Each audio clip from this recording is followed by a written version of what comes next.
Chapitre 34. Le sermon sur la montagne, les béatitudes, 5e partie. Une matinée splendide où la pureté de l'air est encore plus vive qu'à l'ordinaire. Le lointain semble plus proche et on croit voir les choses à travers une loupe qui en montre clairement les plus petits détails. La foule se prépare à écouter le maître. De jour en jour, la nature se fait plus belle en se revêtant du vêtement opulent du cœur du printemps, qui en Palestine me semble être exactement entre mars et avril, parce qu'après, il prend déjà l'aspect estival avec les moissons mûres et les frondaisons déjà touffues et fournies. Maintenant, ce n'est qu'une fleur. Du haut de la montagne, qui d'elle-même s'est revêtue de fleurs, même aux endroits qui se prêtent le moins à cette floraison, on voit la plaine avec la houle de ses blés encore souples auxquels le vent donne un mouvement de flots verts glauques à peine teintés d'or pâle à la cime des épis qui forment leurs grains au milieu de leurs barbes.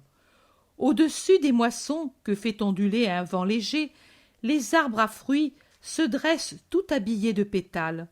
On dirait de gigantesques houppes de poudre ou encore des boules de gaze blanche ou d'un rose très léger, ou soutenu, ou d'un rouge vif. Recueillis dans leurs vêtements d'ascètes pénitents, les oliviers prient, et leurs prières se transforment en une neige encore incertaine, maintenant, de fleurettes blanches. L'Hermont a une cime d'albâtre rose que le soleil baise et d'où descendent 2 fils de diamants. D'ici on dirait des fils d'où le soleil fait ressortir un scintillement quasi irréel, et puis ils disparaissent sous les galeries vertes des bois, et on ne les voit plus que dans les vallées, où ils forment des cours d'eau qui se dirigent sûrement vers le lac de Méron, invisible d'ici, et puis en sortent avec les belles eaux du Jourdain, pour ensuite plonger de nouveau dans le saphir clair de la mer de Galilée, qui n'est qu'un scintillement d'éclats précieux, dont le soleil tient lieu de chatons et de flammes. On dirait que les voiles qui défilent sur ce miroir, tranquille et resplendissant dans son cadre de jardin et de campagne merveilleuse, sont guidés par les nuages légers qui sillonnent l'autre mer du ciel. Vraiment, la création rit en cette journée de printemps et à cette heure matinale. Et les gens affluent sans arrêt. Il en monte de tous les côtés, des vieillards, des gens bien portants, des malades, des bébés, des époux qui veulent inaugurer leur vie avec la bénédiction de la parole de Dieu, des mendiants, des gens aisés qui appellent les apôtres et donnent leur offrande pour ceux qui n'ont rien et qui semblent se confesser tant ils se dissimulent pour le faire. Thomas a pris un de leurs sacs de voyage et y verse tranquillement tout ce trésor de pièces de monnaie comme si c'était de la pâtée pour les poulets, et puis il porte le tout près du rocher d'où Jésus parle et rit joyeux en disant « Réjouis-toi, maître, aujourd'hui il y en a pour tous !» Jésus sourit et dit « Et nous allons commencer tout de suite pour que ceux qui sont tristes soient tout de suite contents. Toi et tes compagnons, repérez les malades et les pauvres et amenez-les devant. » Cela se fait en un temps relativement court, car on doit écouter le cas de tel ou tel, et cela aurait duré beaucoup plus longtemps sans l'organisation pratique de Thomas, qui monte sur un rocher pour qu'on le voie et crie de sa voix puissante « Que tous ceux qui souffrent en leur corps aillent à ma droite, là où il y a de l'ombre. » Iscariote l'imite, doué lui aussi d'une voix d'une puissance et d'une beauté peu communes, il crie à son tour « Que tous ceux qui croient avoir droit à l'obole viennent ici, autour de moi, et faites bien attention à ne pas mentir, car l'œil du maître lit dans les cœurs. » La foule s'agite et se sépare en 3 groupes, les malades, les pauvres et ceux qui attendent seulement l'enseignement.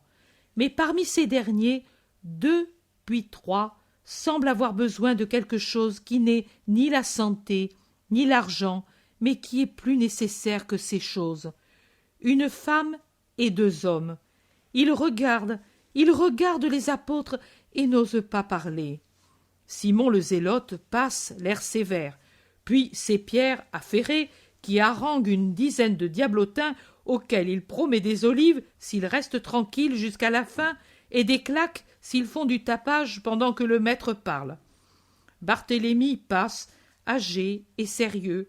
Puis ce sont Matthieu et Philippe qui portent dans leurs bras un estropié qui aurait eu trop de mal à se faire un passage dans la foule serrée.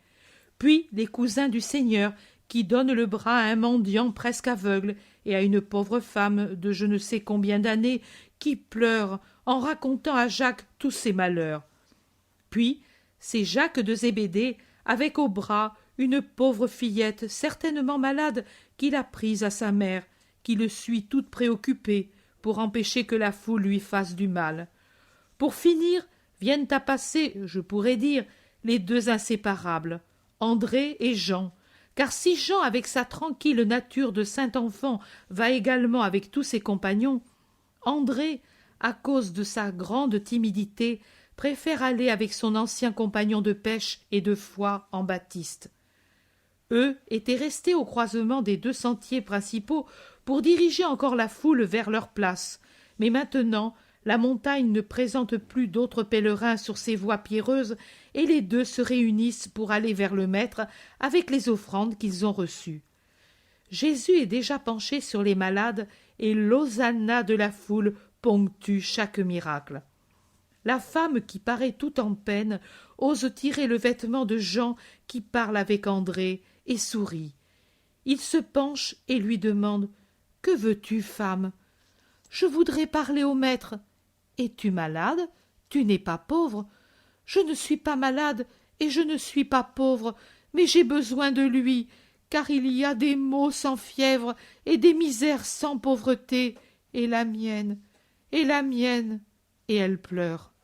Jean dit « Tu vois, André, cette femme a un chagrin et elle voudrait le dire au maître. Comment allons-nous faire ?» André regarde la femme et dit « Certainement c'est une chose qu'elle souffre de faire connaître. » La femme avec la tête fait signe que oui. André reprend « Ne pleure pas. Jean, amène-la à notre tente, j'y amènerai le maître. » Et Jean, souriant, demande qu'on le laisse passer pendant qu'André va en direction opposée vers Jésus. Mais les deux hommes affligés observent la manœuvre et l'un d'eux arrête Jean et l'autre arrête André. Et voilà que peu après, les deux se trouvent avec Jean et la femme derrière l'abri de feuillage qui sert de mur à la tente. André rejoint Jésus au moment où il guérit l'estropié qui lève ses béquilles comme deux trophées, agile comme un danseur, en criant sa bénédiction. André dit à voix basse « Maître, derrière notre tente, il y en a 3 qui pleurent, mais ce sont des peines de cœur qui ne peuvent être rendues publiques. C'est bien, j'ai encore cette fillette et cette femme, et puis je viens. Va leur dire qu'ils aient foi. » André s'en va, pendant que Jésus se penche sur la fillette que la mère a reprise sur son sein. « Comment t'appelles-tu » lui demande Jésus. « Marie. »« Et moi, comment je m'appelle ?»« Jésus, » répond la fillette. « Et qui suis-je ? Le Messie du Seigneur, qui est venu pour faire du bien au corps et aux âmes. »« Qui te l'a dit ? » ?»« Maman et papa, qui espèrent en toi pour ma vie. »« Vis et sois bonne. » La fillette, je pense, souffrait de l'épine dorsale, car bien qu'elle eût 7 ans et davantage, elle ne remuait que les mains, et elle était serrée des aisselles aux hanches avec des grosses bandes très dures. On les voit, car la mère a ouvert le petit vêtement pour les montrer. La fillette reste immobile pendant quelques minutes, puis elle sursaute, glisse du sein maternel par terre et court vers Jésus qui est en train de guérir la malade dont je ne comprends pas le cas. Les malades sont tous exaucés, et ce sont eux qui crient le plus fort dans la foule nombreuse qui applaudit le « Fils de David, gloire de Dieu, et notre gloire, et notre gloire, et notre gloire !» Jésus va vers la tente. Judas de Kériote crie « Maître, et eux ?» Jésus se retourne et dit « Qu'ils attendent où ils sont. Eux aussi seront consolés. » Et il s'en va rapidement derrière les feuillages, là où sont, avec André et Jean, les 3 personnes en peine. D'abord la femme. Viens avec moi dans ces buissons. Parle sans crainte. Seigneur, mon mari m'a abandonnée pour une prostituée. J'ai 5 enfants, et le dernier a 2 ans. Ma douleur est grande, et je pense à mes enfants. Je ne sais s'il les voudra ou s'il me les laissera. Les garçons, l'aîné au moins, il le voudra. Et moi qui l'ai mis au monde, ne dois-je plus avoir la joie de le voir? Et que penseront-ils du père ou de moi? Ils doivent penser du mal de l'un de nous, et moi je ne voudrais pas qu'ils jugent leur père.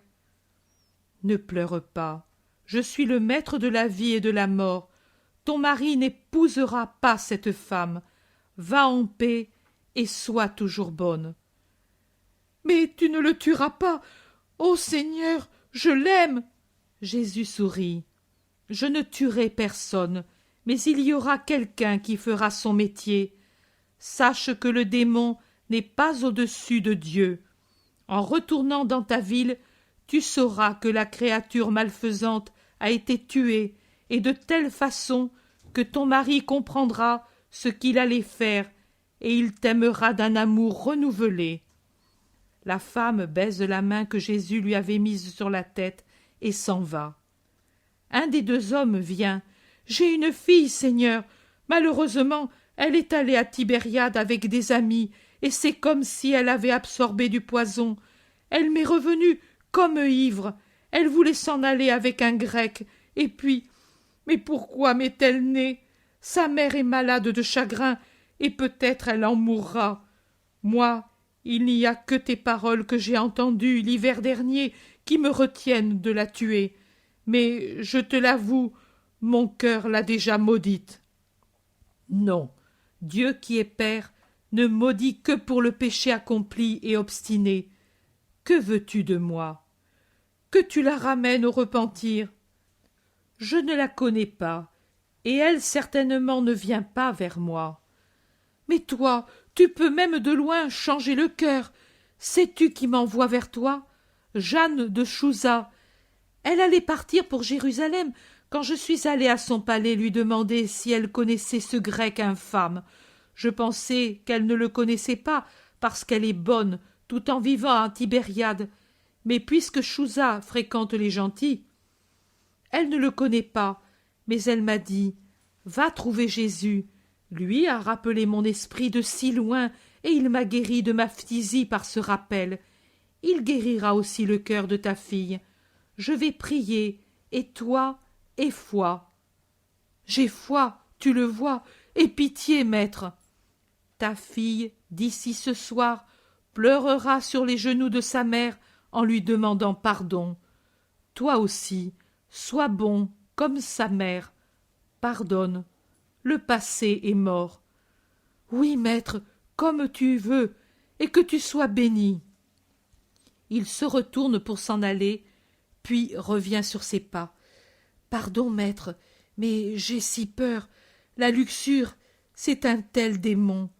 Donne-moi un fil de ton vêtement, je le mettrai au chevet de ma fille. Pendant son sommeil, le démon ne la tentera pas. Jésus sourit et secoue la tête, mais il contente l'homme en lui disant « Pour que tu sois plus tranquille, mais crois bien que quand Dieu dit « Je veux », le diable s'en va sans qu'il y ait besoin d'autre chose. Je veux que tu gardes cela en souvenir de moi. » Et il lui donne une petite touffe de ses franges. Le 3e se présente. « Maître, mon père est mort. Nous croyions qu'il avait beaucoup d'argent. Nous n'en avons pas trouvé. Et ce ne serait que demi-mal, car entre frères, nous ne manquons pas de pain. Mais, étant l'aîné, je vivais avec mon père. Mes 2 frères m'accusent d'avoir fait disparaître l'argent, et ils veulent me faire un procès pour vol. Tu vois, mon cœur, je n'ai pas volé la plus petite pièce de monnaie. Mon père gardait ses deniers dans un coffret dans une cassette de fer. À sa mort, nous avons ouvert le coffret et la cassette n'y était plus. Eux disent « C'est toi qui l'as prise cette nuit pendant que nous dormions. » Ce n'est pas vrai. Aide-moi à rétablir la paix et l'estime entre nous. Jésus le regarde fixement et sourit. « Pourquoi souris-tu, maître ? » « Parce que le coupable, c'est ton père, une faute d'enfant qui cache son jouet pour qu'on ne le lui prenne pas. » « Mais il n'était pas avare, crois-le, il faisait du bien. » « Je le sais, mais il était très âgé, ce sont les maladies des vieillards. Il voulait mettre son argent à l'abri dans votre intérêt, et il vous a désunis par excès d'affection. Mais la cassette est enterrée au pied de l'escalier de la cave. Je te le dis pour que tu saches que je le sais. Pendant que je te parle, par pur hasard, ton frère cadet, en frappant le sol avec colère, l'a fait vibrer, et ils l'ont découverte. Ils sont confus et regrettent de t'avoir accusé. Retourne tranquillement chez toi et sois gentil avec eux. Ne leur reproche pas leur manque d'estime. Non, Seigneur, je n'y vais même pas. Je reste à t'écouter. J'irai demain. Et s'ils t'enlèvent de l'argent? Tu dis qu'il ne faut pas être avide. Je ne veux pas l'être. Il me suffit qu'il y ait la paix entre nous. Du reste, je ne savais pas ce qu'il y avait dans la cassette, et je ne me mettrai pas en peine pour une déclaration inexacte. Je pense que cet argent aurait pu être perdu. S'il me le refuse, je vivrai maintenant comme je vivais auparavant. Il me suffit qu'il ne m'appelle pas voleur. Tu es très avancé sur le chemin de Dieu. Continue, et que la paix soit avec toi. Et lui aussi s'en va content. Jésus retourne vers la foule, vers les pauvres, et il distribue les oboles comme il le juge bon. Maintenant, tout le monde est satisfait, et Jésus peut parler. Jésus peut parler. Jésus peut... La paix soit avec vous. Quand je vous explique les chemins du Seigneur, c'est pour que vous les suiviez. Pourriez-vous suivre en même temps le sentier qui descend à droite et celui qui descend à gauche? Vous ne pourriez pas, car si vous prenez l'un, vous devez laisser l'autre. Même si les deux sentiers étaient voisins, vous ne pourriez continuer à marcher un pied dans l'un et l'autre pied dans l'autre.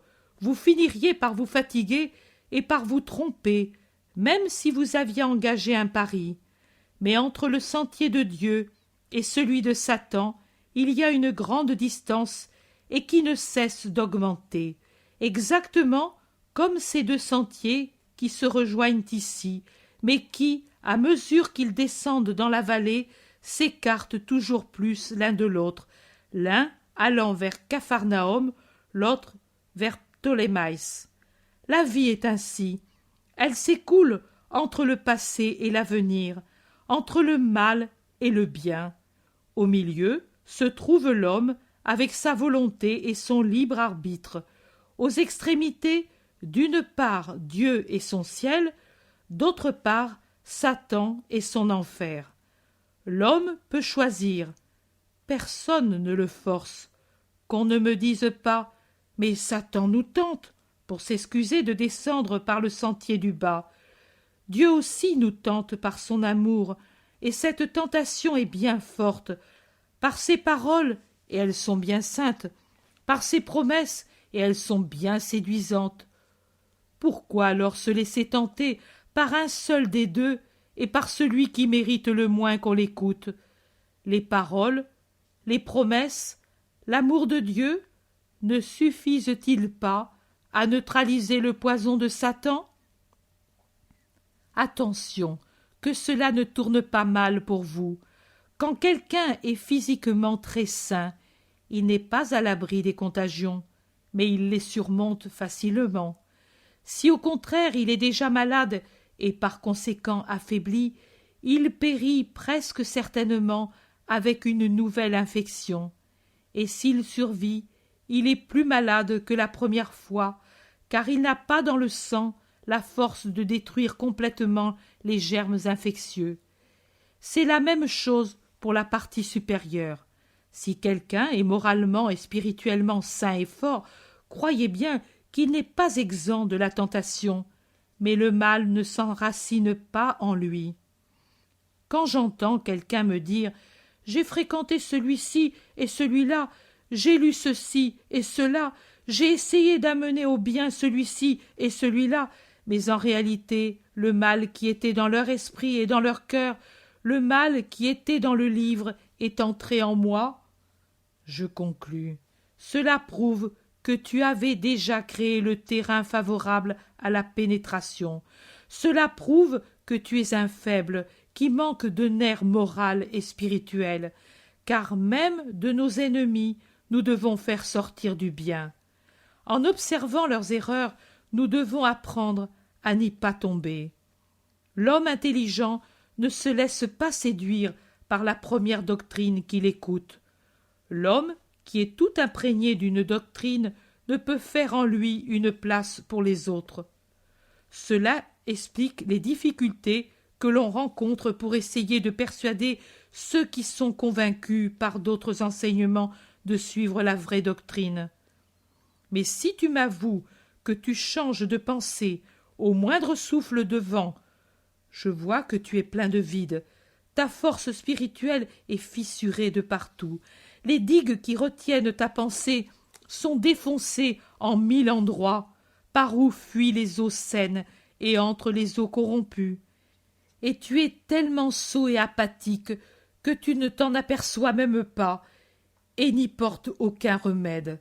Tu es un malheureux. Sachez donc, entre les deux sentiers, choisir le bon et le suivre, en résistant, en résistant, en résistant aux attraits de la sensualité, du monde, de la science et du démon. Les foi mélangées, les compromis, les pactes qui s'opposent l'un à l'autre, laissez-les aux gens du monde. Il ne devrait pas non plus exister parmi eux si les hommes étaient honnêtes. Mais vous, vous au moins, hommes de Dieu, ne les ayez pas. Vous ne pouvez faire des arrangements ni avec Dieu, ni avec Mammon. Ne les ayez pas en vous-même, car ils seraient sans valeur. Vos actions, mélangées de ce qui est bon et de ce qui ne l'est pas, n'auraient aucune valeur. Celles qui sont complètement bonnes seraient annulées par celles qui ne le sont pas. Celles qui sont mauvaises vous feraient tomber directement aux mains de l'ennemi. Ne les faites donc pas, mais servez loyalement. Personne ne peut servir deux maîtres dont la pensée est différente. S'il aime l'un, il haïra l'autre, et réciproquement. Vous ne pouvez appartenir également à Dieu et à Mammon. L'esprit de Dieu ne peut se concilier avec l'esprit du monde. L'un monte, l'autre descend. L'un sanctifie, l'autre corrompt. Si vous êtes corrompus, comment pouvez-vous agir avec pureté? La sensualité s'enflamme chez ceux qui sont corrompus, et, à la suite de la sensualité, les autres désirs malsains. Vous savez déjà comment Ève fut corrompue, et Adam par son intermédiaire. Satan baisa l'œil de la femme et l'ensorcela de telle façon que toute vision jusqu'alors pure prit pour elle un aspect impur et éveilla des curiosités étranges. Puis Satan lui baisa les oreilles et les ouvrit aux paroles d'une science inconnue, la sienne. Même la pensée d'Ève voulut connaître ce qui n'était pas nécessaire. Puis Satan montra à l'œil et à la pensée éveillée au mal ce que tout d'abord il n'avait pas vu ni compris, et tout en Ève s'éveilla et se corrompit. Et la femme, allant vers l'homme, révéla son secret et persuada Adam de goûter le nouveau fruit si beau à voir et interdit jusqu'alors. Et elle le baisa et le regarda avec une bouche et des yeux où était déjà le trouble satanique. Et la corruption pénétra en Adam, qui vit et dont l'œil désira le fruit défendu.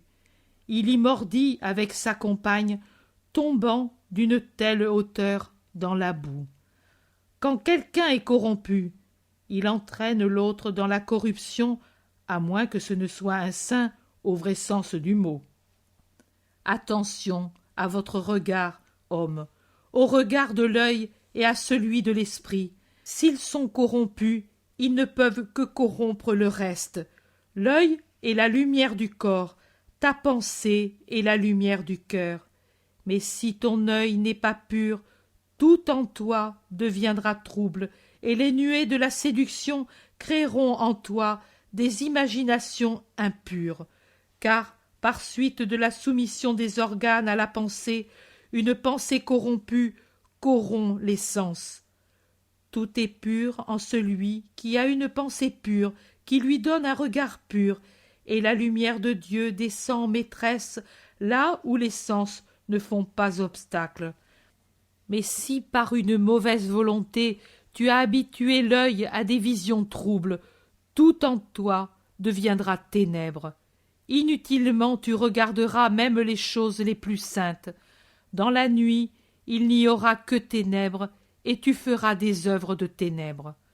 Aussi, fils de Dieu, protégez vous-même contre vous-même. Surveillez-vous attentivement contre toutes les tentations. Être tenté n'est pas un mal. C'est par la lutte que l'athlète prépare la victoire. Mais le mal, c'est d'être vaincu faute d'entraînement et d'attention. Je sais que tout sert à la tentation. Je sais que la défense énerve. Je sais que la lutte épuise. Mais allons, pensez à ce que vous procurent ces choses. Et voudriez-vous, pour une heure de plaisir, de n'importe quelle espèce, perdre une éternité de paix? Que vous laisse le plaisir de la chair, de l'or et de la pensée? Rien. Qu'acquérez-vous en les repoussant? Tout. Je parle à des pécheurs, parce que l'homme est pécheur.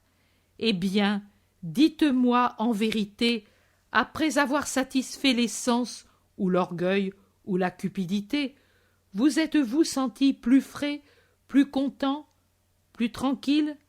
Dans l'heure qui suit la satisfaction, et qui est toujours une heure de réflexion, vous êtes-vous en réalité senti sincèrement heureux? Moi, je n'ai pas goûté ce pain de la sensualité, mais je réponds pour vous, non. Flétrissure, mécontentement, incertitude, nausée, peur, agitation, voilà ce qu'a été le suc que vous a procuré cette heure de plaisir. Cependant, je vous en prie, lorsque je vous dis « ne faites jamais cela », je vous dis aussi « ne soyez pas inexorables envers ceux qui se trompent.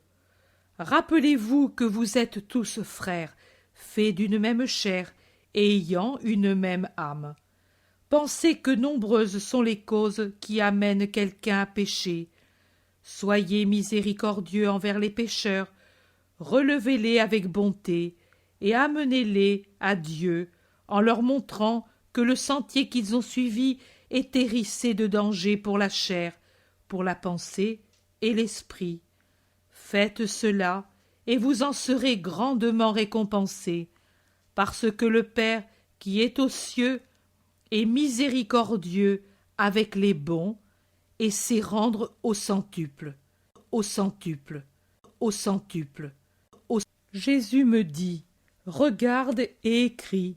C'est l'évangile de la miséricorde que je donne à tous, et spécialement à ceux qui se reconnaîtront dans la pécheresse et que j'invite à suivre dans sa rédemption. Jésus, debout sur un rocher, parle à une foule nombreuse. C'est un endroit alpestre, une colline solitaire entre deux vallées. Le sommet de la colline est en forme de joug, ou plutôt en forme de bosse de chameau, de sorte qu'à peu de mètres de la cime, elle offre un amphithéâtre naturel où la voix résonne avec netteté comme dans une salle de concert très bien construite. La colline n'est qu'une fleur, ce doit être la belle saison, les moissons des plaines commencent à prendre une couleur blonde et seront bientôt prêtes pour la faux.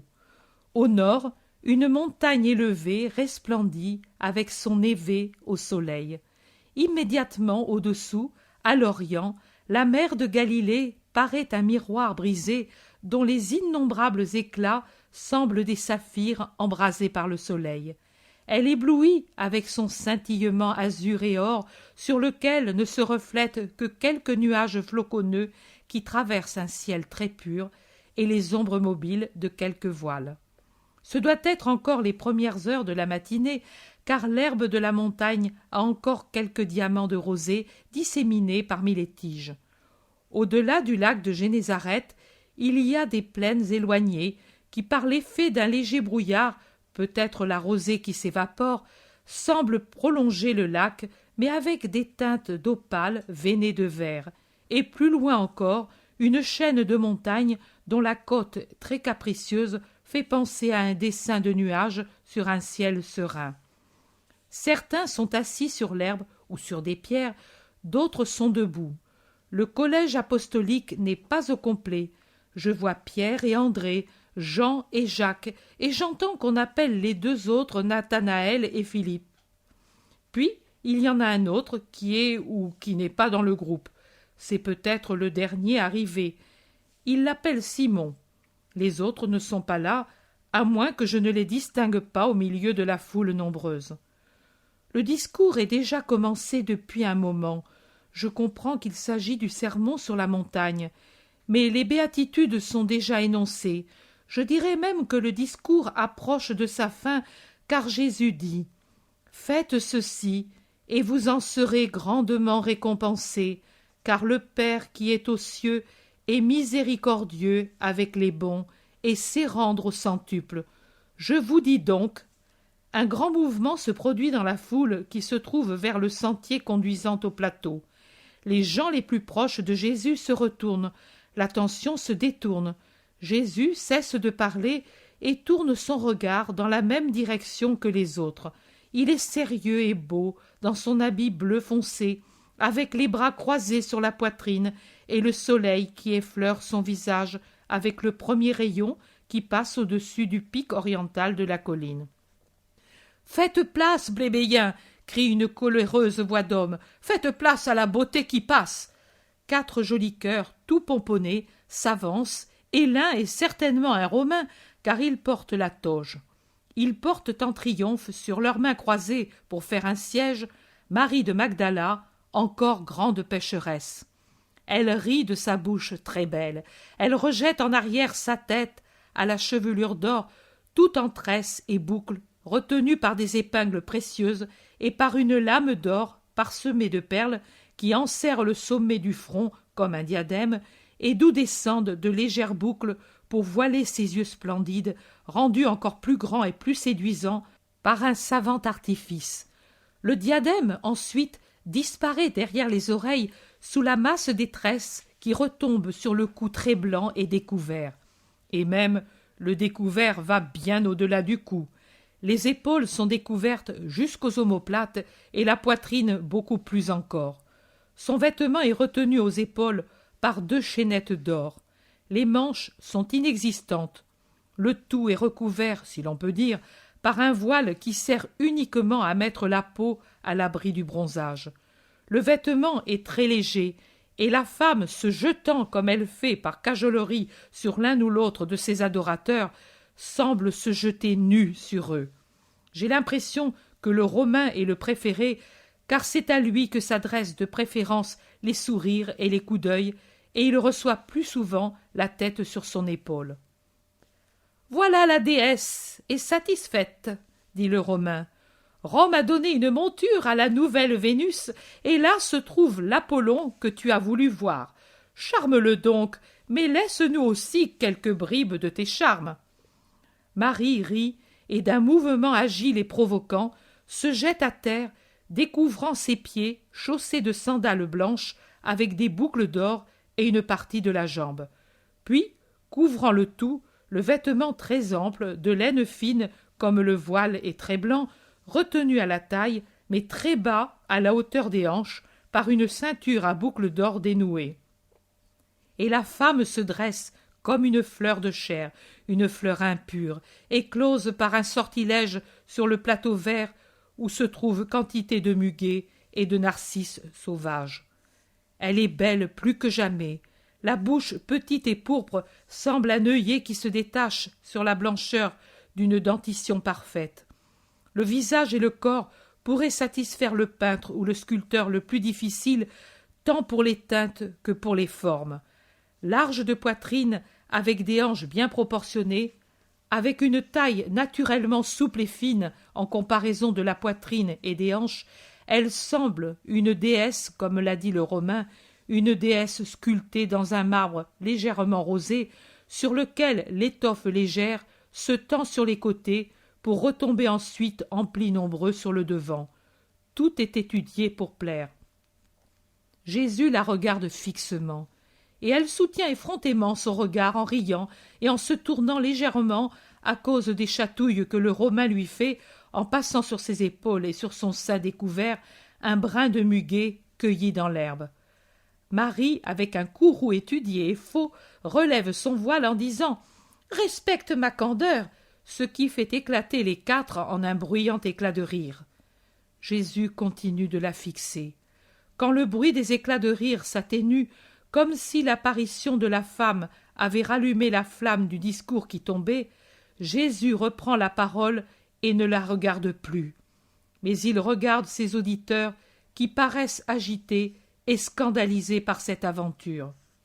Jésus reprend. « J'ai dit d'être fidèle à la loi, humble, miséricordieux, d'aimer non seulement les frères nés des mêmes parents, mais tous ceux qui sont pour vous des frères, parce qu'ils ont la même origine humaine. Je vous ai dit que le pardon est plus utile que la rancœur, qu'il vaut mieux compatir que d'être inexorable. Mais maintenant je vous dis qu'on ne doit pas condamner si on n'est pas exempt du péché qui nous porterait à condamner. Ne faites pas comme les scribes et les pharisiens, qui sont sévères avec tout le monde, mais pas avec eux-mêmes. Ils appellent impur ce qui est extérieur, et peu ne souiller que l'extérieur, et ils accueillent l'impureté au plus profond de leur sein, dans leur cœur. Dieu n'est pas avec ceux qui sont impurs, car l'impureté corrompt ce qui est la propriété de Dieu, les âmes, et surtout les âmes des petits, qui sont des anges répandus sur la terre. Malheur à ceux qui leur arrachent les ailes avec la cruauté de fauves démoniaques et qui jettent dans la boue ces fleurs du ciel en leur faisant connaître le goût de la matière. Malheur, il vaudrait mieux qu'ils meurent brûlés par la foudre plutôt que d'arriver à un tel péché. Malheur à vous, riches et jouisseurs, car c'est justement parmi vous que fermente la plus grande impureté, à laquelle l'oisiveté et l'argent servent de lit et d'oreiller. Maintenant vous êtes repus, la nourriture des concupiscences vous arrive jusqu'à la gorge et vous étrangle. Mais vous aurez faim, une faim redoutable, et que rien ne rassasiera ni n'adoucira pendant l'éternité. Maintenant vous êtes riches, que de bien vous pourriez faire avec votre richesse, mais vous en faites un mal pour vous et pour les autres. Vous connaîtrez une pauvreté atroce un jour, lequel n'aura pas de fin. Maintenant vous riez, vous vous prenez pour des triomphateurs, mais vos larmes rempliront les étangs de la géhenne, et elles ne s'arrêteront plus, s'arrêteront plus, s'arrêteront plus. Où se niche l'adultère? Où se niche la corruption des jeunes filles? Qui a 2 ou 3 lits de débauche, en plus de son lit d'époux, et sur lesquels il répand son argent et la vigueur d'un corps que Dieu lui a donné sain pour qu'il travaille pour sa famille, et non pour qu'il s'épuise en débauches dégoûtantes qui le mettent au-dessous d'une bête immonde. Vous avez appris qu'il a été dit « Ne commets pas l'adultère ». Mais moi je vous dis que celui qui aura regardé une femme avec un désir impur, que celle qui est allée vers un homme avec un désir impur, avec cela seulement, a déjà commis l'adultère en son cœur. Aucune raison ne justifie la fornication, aucune, ni l'abandon et la répudiation d'un mari, ni la pitié envers une femme répudiée. Vous n'avez qu'une seule âme. Quand elle est engagée avec une autre par un pacte de fidélité, qu'elle ne mente pas.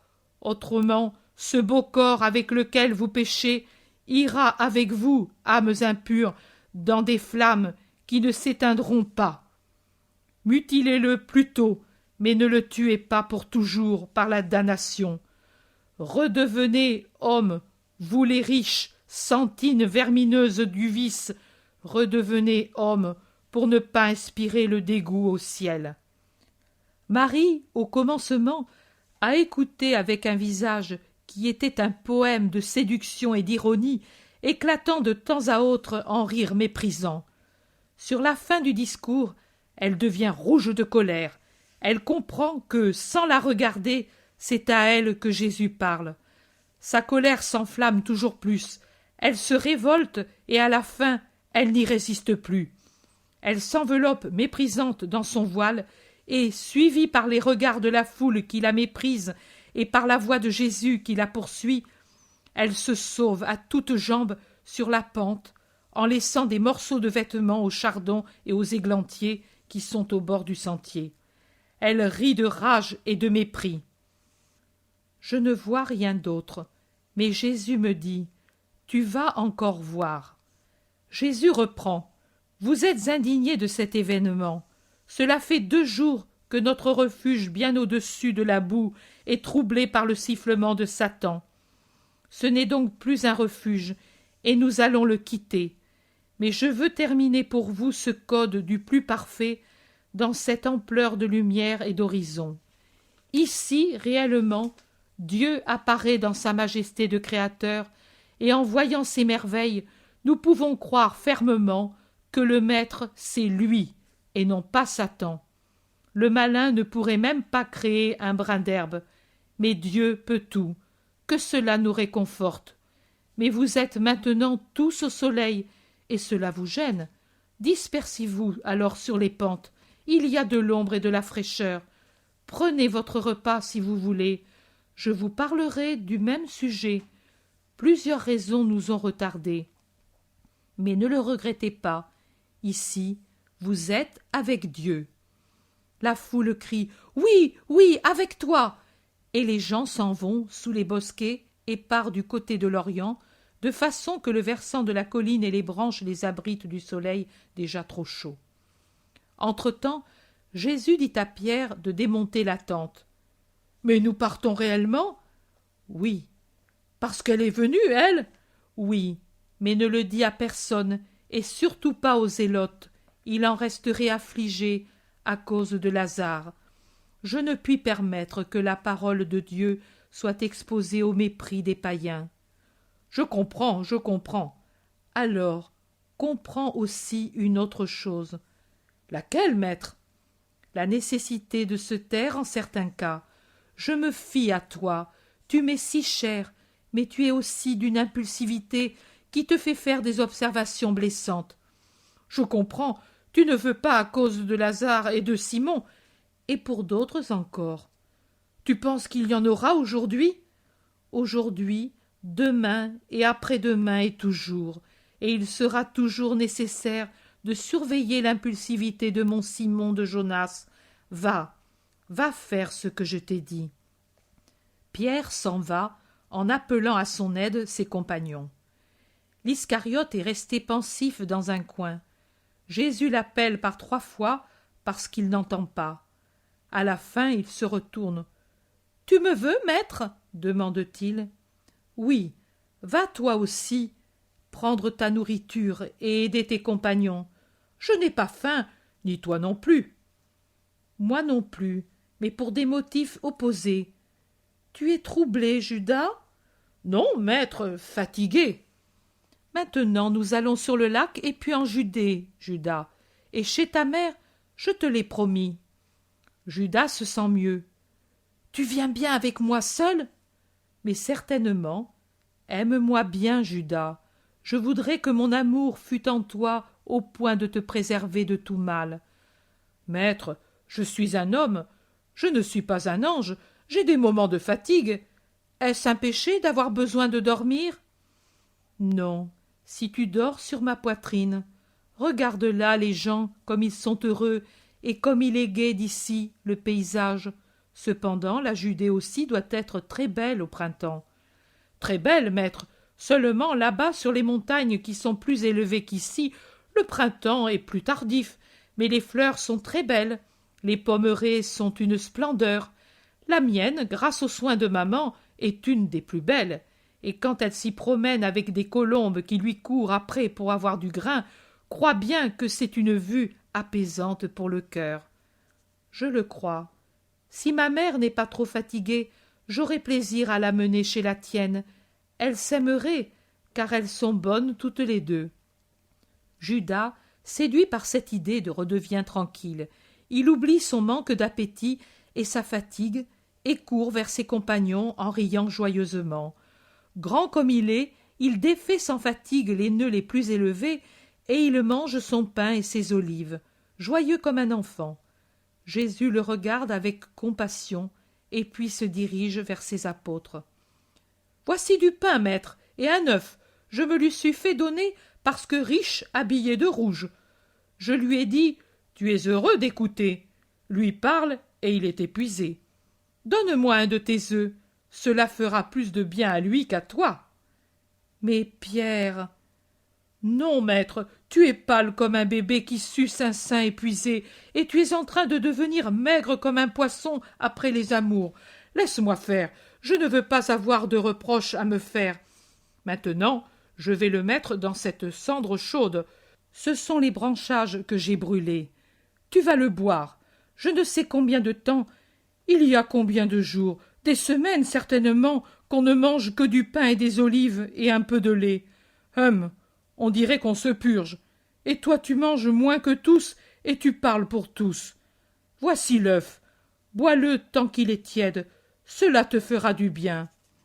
Jésus obéit, et voyant que Pierre ne mange que du pain, il lui demande « Et toi, les olives ?»« Chut, elles vont me servir après, je les ai promises. »« À qui ?»« À des enfants.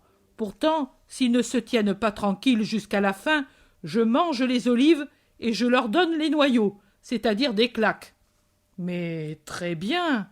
Et je ne les donnerai jamais. Mais si on ne fait pas ainsi, j'en ai tant reçu moi aussi, et si on avait dû me donner toutes celles que je méritais pour mes gamineries, j'aurais dû en recevoir 10 fois plus. Mais cela fait du bien. C'est parce que j'en ai reçu que je suis ainsi. » Tout le monde rit de la sincérité de l'apôtre. Barthélemy dit « Maître, je voudrais te dire qu'aujourd'hui c'est vendredi et que ces gens, je ne sais s'ils pourront se procurer des vivres à temps pour demain ou regagner leur maison. » C'est vrai, c'est vendredi, disent plusieurs. Peu importe, Dieu y pourvoira, mais nous le leur dirons. Jésus se lève et va à sa nouvelle place au milieu de la foule éparse parmi les bosquets. En premier lieu, je vous rappelle que c'est vendredi. Maintenant, je vous dis que ceux qui craignent de ne pouvoir regagner à temps leur maison ou n'arrivent pas à croire que Dieu donnera demain la nourriture à ses fils, peuvent se retirer tout de suite pour que la nuit ne les surprenne pas en route.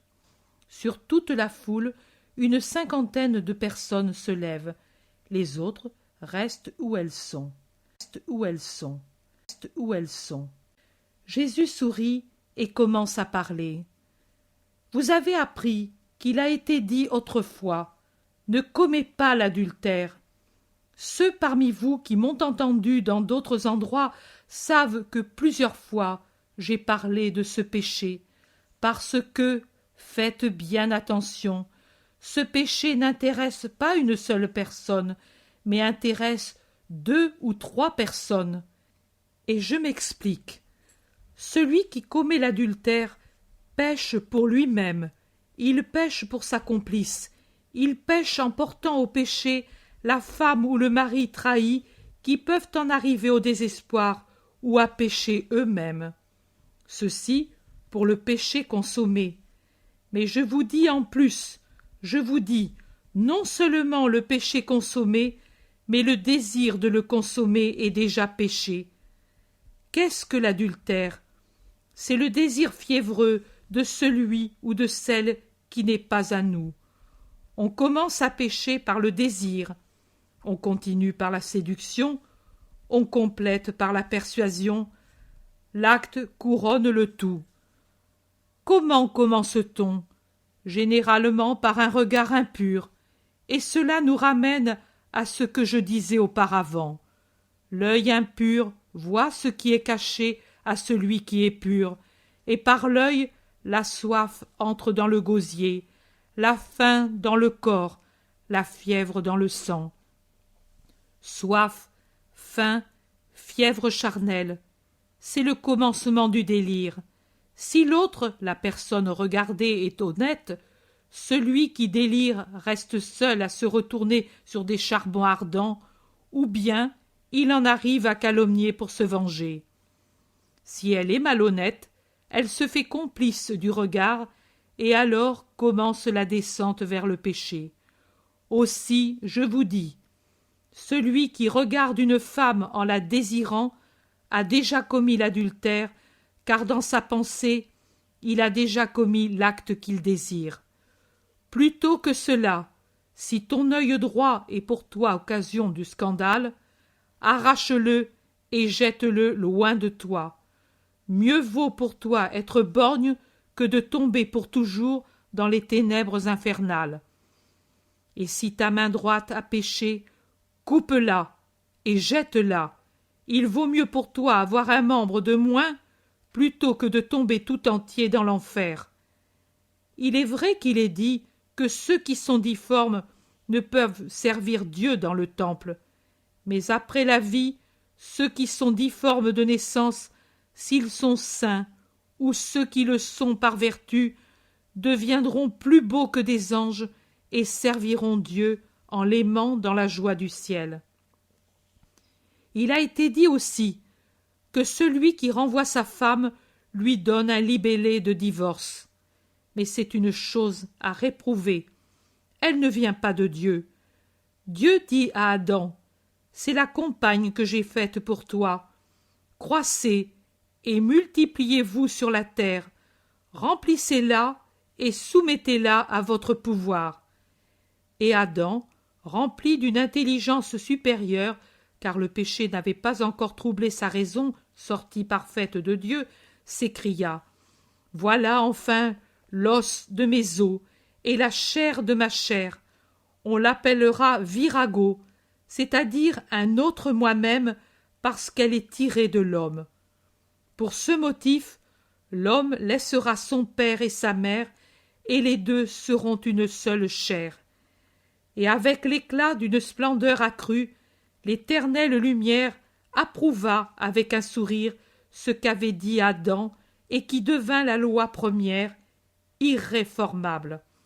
Maintenant, si à cause de la dureté toujours plus grande de l'homme, le législateur humain dut faire une nouvelle loi, si à cause de l'inconstance croissante de l'homme, il dut mettre un frein et dire « Si pourtant tu l'as répudiée, tu ne peux la reprendre », cela n'efface pas la loi première, authentique, née au paradis terrestre et approuvée par Dieu. Moi je vous dis, quiconque renvoie sa propre femme, excepté le cas de l'adultère bien établi, l'expose à l'adultère, parce que, en effet, que fera dans 90% des cas la femme répudiée? Elle fera un second mariage. Avec quelles conséquences? Oh, il y en aurait à dire sur ce sujet. Ne savez-vous pas que vous pouvez provoquer des incestes involontaires avec cette manière d'agir? Que de larmes versées pour une luxure. Oui, une luxure. Cela n'a pas d'autre nom. Soyez francs, on peut tout surmonter quand l'esprit est droit, mais tout se prête à motiver les satisfactions de la sensualité quand l'esprit est luxurieux. Frigidité de la femme, lourdeur, inaptitude aux affaires, humeur grincheuse, amour du luxe, on peut tout surmonter, même les maladies, même l'irascibilité, si on s'aime saintement. Mais comme après quelque temps on ne s'aime plus comme au premier jour, voilà qu'alors on regarde comme impossible ce qui est plus que possible, et l'on jette une pauvre femme à la rue, et on l'envoie à sa perdition.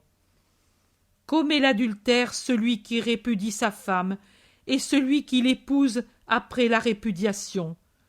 Seule la mort rompt le mariage. Souvenez-vous-en, et si vous avez fait un choix malheureux, portez-en les conséquences comme une croix. Vous serez deux malheureux, mais saints. Vous ne ferez pas de vos enfants des êtres plus malheureux, ces innocents qui ont davantage à souffrir de ces situations difficiles. L'amour de vos enfants devrait vous faire réfléchir 100 et 100 fois, même dans le cas de la mort du conjoint.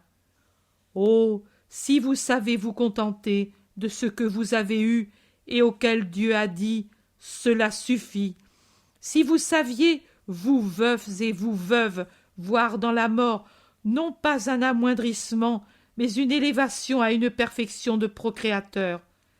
Être mère, même pour la mère défunte, être père, même pour le père disparu.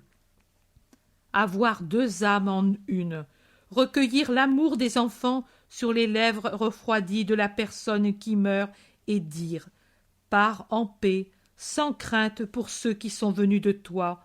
Je continuerai à les aimer pour toi et pour moi, de les aimer deux fois.